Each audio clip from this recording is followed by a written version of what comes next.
વડોદરા મહાનગરપાલિકાની આજે મળનારી પ્રથમ સામાન્ય સભા, જેમાં મહારાષ્ટ્રના ડેપ્યુટી સીએમ અજીત પવારનું હાલમાં જ નિધન થયું હોય તેમના માનમાં 2 મિનિટનું મૌન પાળી અને શોક પ્રસ્તાવ સભાની શરૂઆત થતાં જ રજૂ કરવામાં આવ્યો હતો અને પછી સભાને મુલતવી રાખવામાં આવી અને પછી 1 કલાક પછી ફરીથી સભા શરૂ થઈ હતી।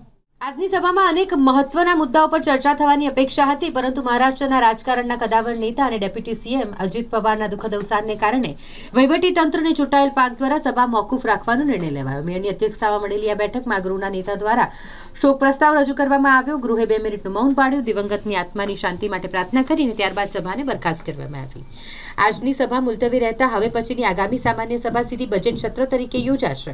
આ સભા વિરાસતથી વિકાસ થીમ હેઠળ રજૂ થનારા બજેટ પર કેન્દ્રિત રહેશે, જેમાં વડોદરાના ઐતિહાસિક વારસાની જાળવણી સાથે શહેરના આધુનિક વિકાસના કામોને કેવી રીતે વેગ આપવો તે અંગેની જોગવાઈઓ પર વિસ્તૃત ચર્ચા કરવામાં આવશે।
महाराष्ट्र मुख्यमंत्री श्री अनंतराव पवार तारीख 28/1/26 રોજ 67 વર્ષની વયની વડોદરા મહાનગરપાલિકાની આજરોજ મળેલી સામાન્ય સભા ભારે દુઃખ અને શોકની લાગણી અનુભવે છે।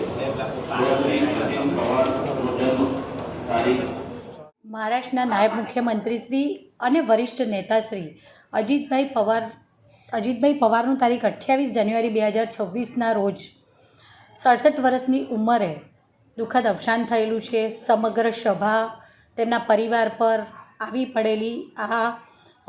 પડેલા દુઃખમાં સહભાગી બની છે અને વડોદરા મહાનગરપાલિકાની પરંપરા છે કે જ્યારે પણ એક પ્રણાલિકા અનુસાર જ્યારે પણ કોઈ પણ આ રીતનું જ્યારે કોઈ વિદાય લે છે ત્યારે સમગ્ર સભા એક સાથે મળી દુઃખ અને શોકની લાગણી વ્યક્ત કરવા સાથે 2 મિનિટનું મૌન પાડી અને ઈશ્વર તેમના આત્માને શાંતિ અર્પે તેવી પ્રાર્થના કરી છે।